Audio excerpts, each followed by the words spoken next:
Hey, it's Michael Dempster here from the Enduro Mike YouTube channel and the SBR Fit Facebook page. Thank you for joining me again. I hope that this video is going to be a wicked one for you. So what I'm doing here is I am going to try and explain to the world all of the random letters and acronyms and terms and things that you might come across in your journey through training for triathlon. There are so many of these things and lots of people just don't really get them or don't understand them. So what I've tried to do here is put it into, or what I'm trying to do here is put it into kind of plain English that people can understand and people can relate to. I have been looking at these things for a while. I'm an Ironman certified coach, so I kind of know what they are. The way that I'm going to explain them is going to be hopefully the easiest way for everybody who watches this video to understand. It might not be picture perfect science. So if you're watching this as a coach or as a scientist, please be aware that there's a reason why I'm explaining it like that, and it's because I want most people to understand it. It's not because I don't understand it myself. So I've tried to use plain English terms and plain English phrasing as much as possible. So the terms that I'm going to use, most of them have come from Training Peaks, because that's the software that a lot of people use. Training Peaks is kind of developed from a book called The Triathlete's Training Bible by a guy called Joe Friel. I've got a copy of it somewhere in my bookshelf, and my bookshelf's over there. So my advice is, if you are interested in this stuff, have a look at the Triathlete's Training Bible by Joe Friel, because there's great explanations in there as well. His are a little bit more scientific, I think, than mine. Mine are a little bit like, all right, this is what this is, okay? So, without further ado, let's get on with explaining to you the random terms and the random phrases that you will come across in your journey through the world of triathlon training. Okay, so for this journey through the random letterings and acronyms and all sorts of other stuff that you come across in the world of triathlon, I am going to use a PowerPoint. Again, if you've seen any of my other videos, you'll realize that I don't really like death by PowerPointing. I'll kind of have it there with a little bit of information and just kind of talk around it. So what we're going to do is we're going to start off fairly simple. We'll start off just nice and easy and ease you into it and try and talk about things that maybe you kind of already might know, but then we're going to progress and we'll get on to the more complex ones. So what we're going to start off with is our threshold measurements on the bike. I'm not going to talk about swimming in this video because swimming is kind of pace based, a little bit like running. So when I talk about the run stuff in the next slide, that will apply to swimming as well, and I'll talk about that. Anyway, so what are our two major measurements that we talk about on the bike? Well, firstly, and I'm sure nearly all of you who watch this will know or will have heard of in passing FTP. Now, FTP stands for Functional Threshold Power. What functional threshold power is generally the maximum amount of power that you can produce over 60 minutes. So whatever you can do for an hour. And I know I've got a stupid accent, so it doesn't sound right. Power, an hour. So you get what I mean, yeah? However, we don't tend to test it and measure it in that way. And the reason for that is there are very, very few people in the world who can do an effective 60-minute threshold effort. Now, I have my own opinions as to whether that means that their FTP should be as high as it potentially is, but I'll talk about that in a second, okay? So what we usually do for an FTP test is we'll take a 20-minute all-out maximum effort, and we will then take 90% of the number that you get of your power for that 20 minutes, and that gives you your FTP, your functional threshold power. Now, it's kind of loosely based on lactate threshold. A lot of people get mixed up and think that it is lactate threshold. It's not actually lactate threshold. It's different to lactate threshold.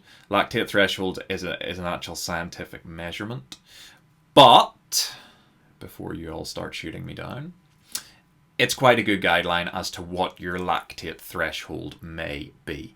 And in terms of structuring training and structuring effort levels through competition, FTP is a great way to do it. Now, I said I would talk about why I potentially don't think that the 20-minute and the 60-minute link that well together. And here's why. So let's say, for example, that you do your 20-minute test. If we talk about me, yeah? So I can generally hold about 350 to 360-ish watts for 20 minutes, which is a real struggle, but I get it done. That gives me an FTP of 332 to 333-ish watts, there and thereabouts. Now, I struggle a lot to hold that for an hour. I don't think I would be able to. I've never actually tried it, but I'm pretty sure that I could probably get to about 45 to 50 minutes, but that last sort of 5 to 10 minutes, and granted this could be a mental thing as well as a physical thing, I just don't think I would get through it. So my question there would be, is it actually accurate or is it not? But that's a whole other conversation to have. Ultimately, it's quite a good way to measure your training. It's a good way to set up your intensity zones so that you know where you're training in. And it's a very good way to sort of structure race day as well. And we'll talk about how you can use it in a couple of other ways in a couple of slides' time. Next, we've got lactate threshold. So lactate threshold is a bit simpler than FTP. Lactate threshold is a scientific measurement of where your body switches from working aerobically.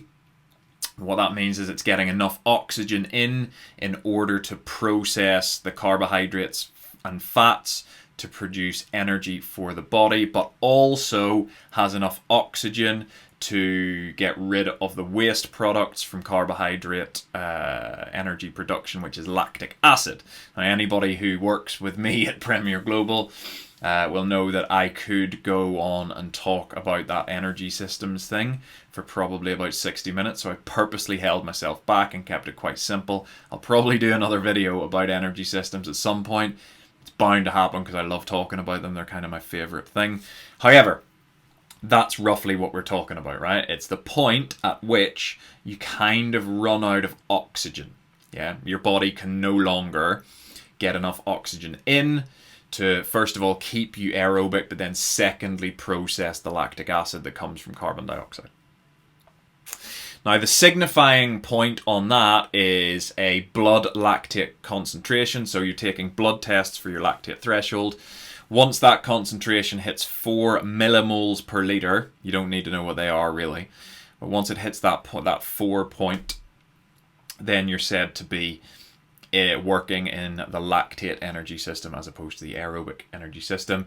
If you're working in that lactate system, you don't really have very much longer left at that intensity before you have to stop and recover. Okay, so that's where FTP and lactate threshold are slightly different. Which one is better for structuring training? I mean, if you talk to a lot of coaches and you talk to a lot of scientists, they'll always say lactate threshold. But that's kind of like if you go into hospital and you talk to a surgeon, he'll always want to cut pieces of you off. Whereas if you talk to, I don't know, a disease specialist, they'll say that you've got some kind of disease. You know what I mean? It's what they like to work with.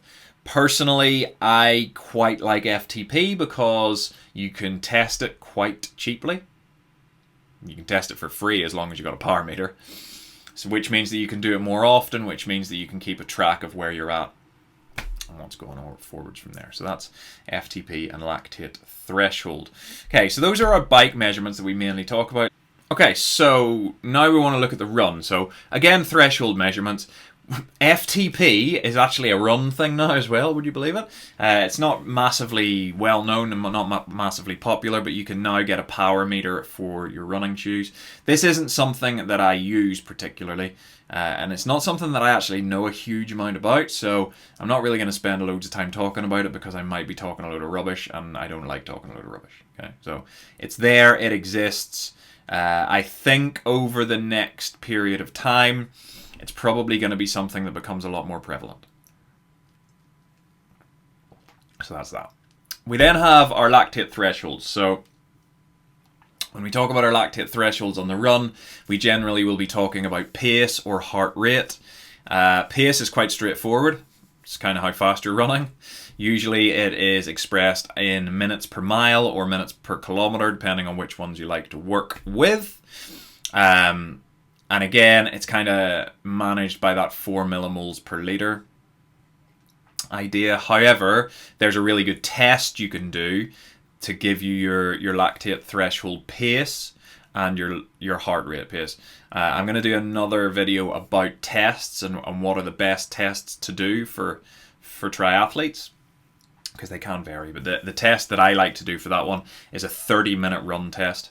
So I don't like doing it, but it's the one I like to use, which is 30 minutes flat out running.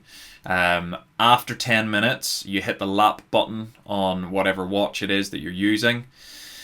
So then you take your overall pace for the 30 minutes, and that works out roughly to be your lactate threshold pace. Your average heart rate for the final 20 minutes of the run, so that's why you hit the lap button at 10, is roughly your lactate threshold heart rate.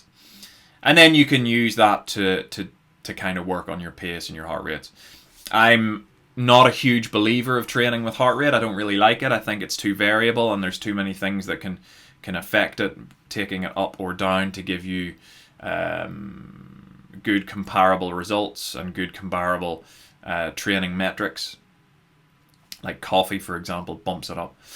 So I like using pace in the same way as I like using power for the bike. Heart rate has its place, don't get me wrong. There are some things that I use heart rate for, but in general training, I don't really use it. Okay, right. So these are bits that you probably know about already. Yeah. Now let's have a look at some of the other stuff. So we want to talk about normalized pace and normalized power. Now I know there's probably some coaches out there going, normalized pace doesn't exist, you idiot, what are you talking about? What I mean by normalized pace is kind of the graduated pace that you see sometimes, where it takes into account hills and gives you a slightly different sort of predicted speed of running compared to what you've actually done. So that's kind of what I'm talking about before you start commenting and saying, this geezer knows nothing. And then power. So, what is normalized pace and power? It is your pace or your power measured over time. Okay, and it can be influenced by climbs, it can be influenced by accelerations, and it can be influenced by other things like, wind or corners or whatever. Now, don't get this confused with average pace. Average pace and normalized pace are two different things. Or average power and normalized power are two different things. If you think about average power, basically your average power is the amount of power you generate. So it takes the highs and the lows over a particular period of time. Say 60 minutes, for example. Or you might go 60 minutes, your average power is 200 watts. That tells you some stuff, but it doesn't tell you the whole story. Okay? Because what might happen in that, there's two different ways to get a 200 watt average for an hour. Yeah? You could go and get on a watt bike and ride at 200 watts solidly for 60 minutes, and that would give you an average of 200 watts for the hour. Yeah? But you could also go and ride a 60-minute criterium race. So criterium race, if you've never come across them, is a bike race, short circuits, loads of corners, loads of sprinting. You're kind of going very high on your power and then very low whenever you corner and brake and stuff. So you could end up coming out of a 60-minute criterium race with a normalized power, or an average power of 200 watts. That would then look exactly the same as the 200 watts that you did for 60 minutes on the watt bike. But I'm sure you guys can understand that those are two very different kind of sessions. 200 watts on a watt bike for 60 minutes, all right, that's fine. A criterium race will take you to a very dark place to get those 200 watts, you know. So this one's a lot harder. What normalized pace does is it takes into account the peaks and the troughs and the peaks and the troughs, so that it gives you a fairer idea of what your session actually looked like. So if we take those two examples and we put that in a normalized power, you know, the 200 watt average that they both score, the normalized power would probably be 200 for the watt bike, but would probably be something like 250 or 300 or something like that for the criterium race. Yeah, because it takes into account the surges and the accelerations and stuff. So that's normalized pace, normalized power. Normalized pace for running is kind of similar. Yeah, it takes into account your elevation than anything else, but it kind of works the same way. Yeah, so if your normalized pace is faster than your average pace, you've had a harder workout, if that makes sense. Yeah? Okay. Next we have IF, or intensity factor. So intensity factor tells you how intense, weirdly, what you're doing is. Okay? And what it is, it's a function of your normalized power versus your threshold power. It's quite simple to work out, really. If you're, let's just say your threshold power is 200 watts on the bike, yeah, or your threshold running pace is a 4-minute mile. Okay, it works both ways. Your intensity factor is a division of that. So if your threshold power is 200 and you're working at 100, your intensity factor is a 0.5. It's half. Yeah? So likewise, if you're running, if your threshold pace is 4 minutes per kilometer and you're running at 8 minutes per kilometer, then it's half. Cool? Okay, so that's intensity factor. And it's always expressed by point. So 0.5, 0.6, 0.7. Now, where this is useful is when you're starting to structure racing. So especially for middle and long distance triathletes, we'll look at working at a particular intensity factor. So, you know, the more competitive you get, the higher that intensity factor goes, but also that it's a function of how well you can run and how well you can ride. A really strong cyclist and a really strong runner in an Ironman race might look at an intensity factor of like 0.75, 0.8, somewhere around that. Somebody who's a complete beginner might keep it down to a 0.6. And what that means is for the duration of their bike section, and we know that the bike section is kind of the make or break generally in long distance triathlon, they're going to work at a particular percentage of their power for it. That's what intensity factor is. Okay. Next up in our little journey through all of these random letters and phrases, training stress score. Training stress score is pretty important, and it leads into all of the next sort of slides that we've got. So first of all, training stress score, what the hell is it? Well, it's how we measure the amount of load within your session. It's how we measure what you've done, the amount of work that you have performed. Okay? We calculate it as a division of your threshold value. Okay? And it's division of 100. So 100 as a training stress score means you've done 60 minutes at 100% of your threshold.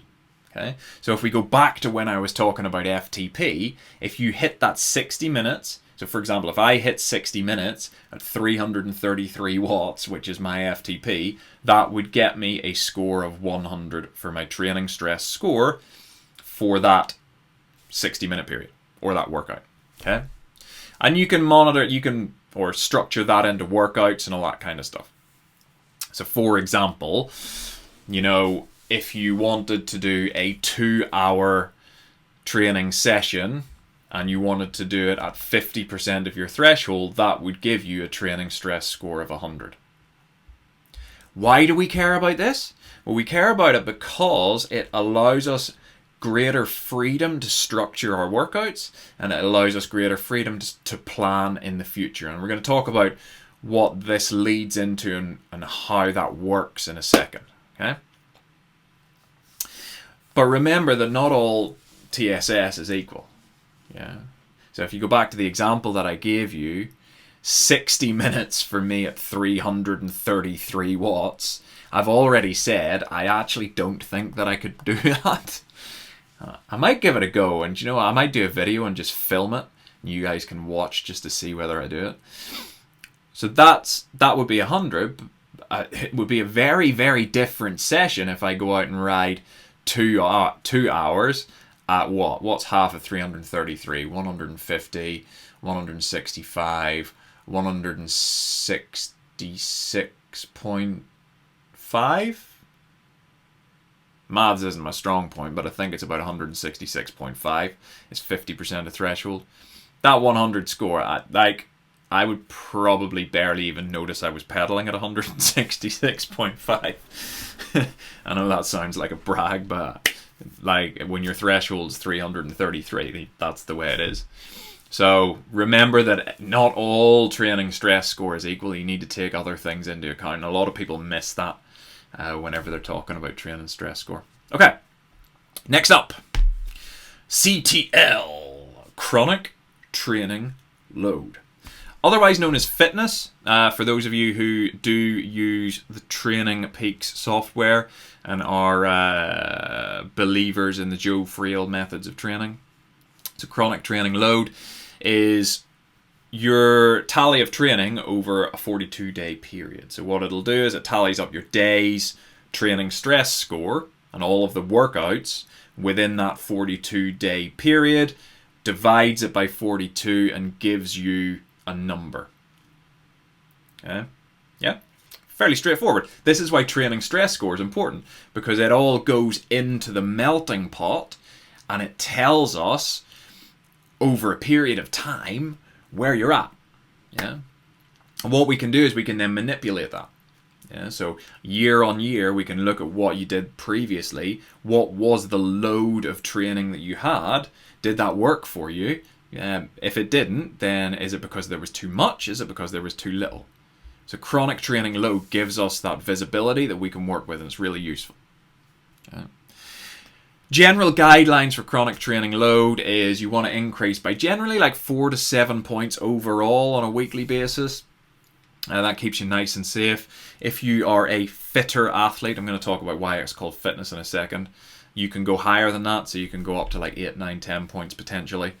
If you are a newer athlete and you're less conditioned, then you might want to keep those points a little bit slower. But that's on a week-by-week basis, and you know most people train on a week-by-week basis. So that's chronic training load. Why does it get called fitness? It doesn't actually tell you how fit you are. It actually tells you like how generally tired you are. No, it doesn't. The reason is the higher your chronic training load, generally the thinking is the more training you can absorb, which means that you are fitter. That doesn't mean that you are faster. In actual fact, a really high chronic training load probably means that you're not quite ready to compete. It just means that you've got the potential there. You've done the background work, yeah?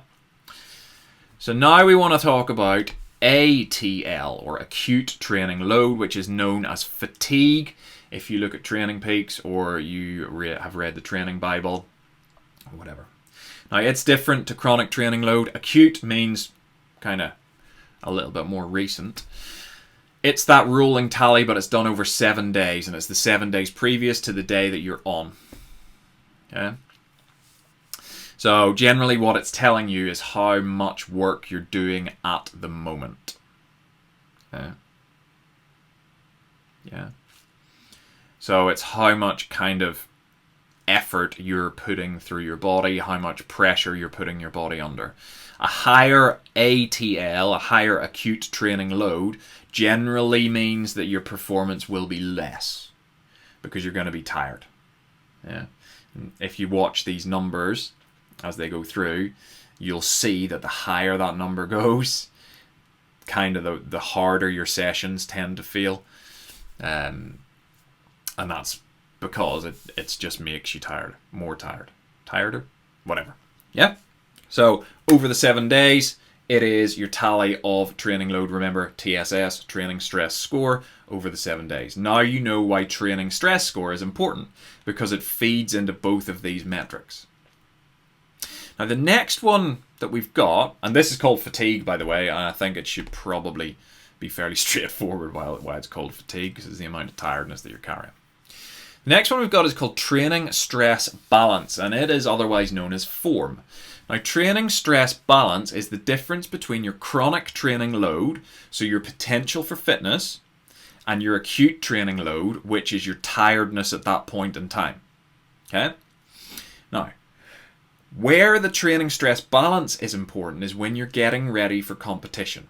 Because what you want to do is you want that acute training load, so that fatigue, to come down so that you're rested, but you want your chronic training load to be high so that you're fit. An athlete who is fit and rested will race well. And this is why before we come up to a big event, we have a week or a 2-week period of peaking, where we decrease the acute training load, but we try and maintain the chronic training load. Remember, it's 42 days, so it'll stay nice and high, even if you drop your acute training load for a period of time. You want to come to your race day finding the perfect balance between those two things. Okay? So it's always acute training load minus, or it's always chronic training load minus acute training load, sorry. So if your chronic training load is 50 and your acute training load is 100, then your training stress balance will be minus 50. Yeah. On the other side of that, if your chronic training load is 100 and your acute training load is 50, then your training stress balance will be plus 50. Now, as I've said, generally the higher the training stress balance is, the greater your potential to perform really well. However, remember that this is a function of long-term training minus short-term training. So you can get a very high training stress balance by being lazy and skipping loads of sessions. That doesn't mean you're going to perform well.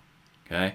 So you want to be looking for a high training stress balance, but it needs to be as a function of the training that you've done, not just because you've not really been doing very much at all. Okay? Just to put that out there. Okay, so those are kind of the important ones that a lot of people know. Now what I'm going to do now is I'm going to talk about two that I find really useful and really important, but people don't really pay much attention to. This is decoupling. So decoupling comes within running and within cycling. So decoupling for cycling is the difference between the power that you make over time. Okay. So normalized power over time, going up, and your heart rate. And I know I said that I don't really like heart rate, and I don't really like heart rate, but it's really useful for this. Now what it tells us is over time, the difference between your heart rate and your power. And it gives us a really good measure as to whether you are aerobically fit. Now there's a big difference between somebody who can pump out 300, 350 watts at their threshold and somebody that can hold 70 to 80% of that for 4 hours. Decoupling tells us whether you're going to be able to do that. Because what we work with is a thing called cardiac drift. So over time, if you're working slightly higher than your aerobic ability, your heart rate will increase, just gradually, or your heart rate will stay the same and your performance will decrease.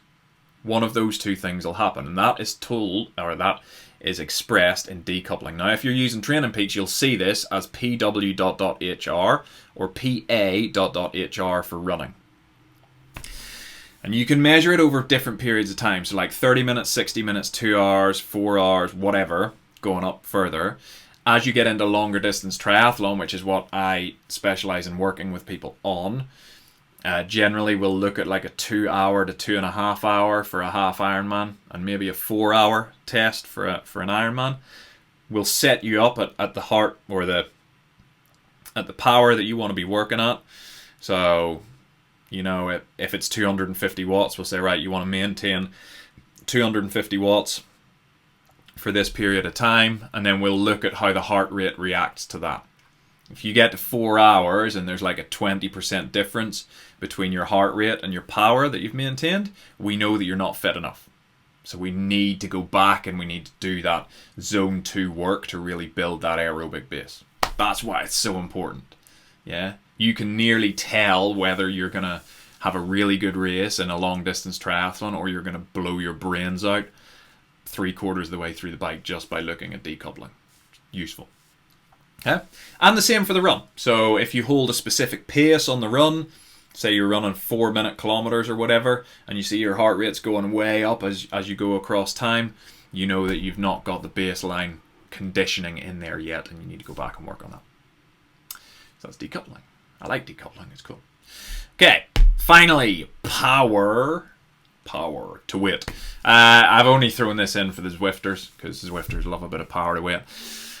It is a great way to compare riders, yeah, in a game, or if you've got nothing else to compare them, because it zeroes everything out, right? Somebody who can make 200 watts, who weighs 50 kilograms, has what, a 4 watt per kilogram, is that right? Yeah, 4 watts per kilogram, in the same way as somebody who makes 400 watts and weighs, I don't know.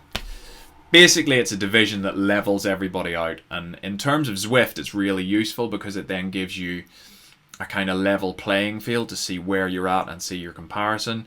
In the real world,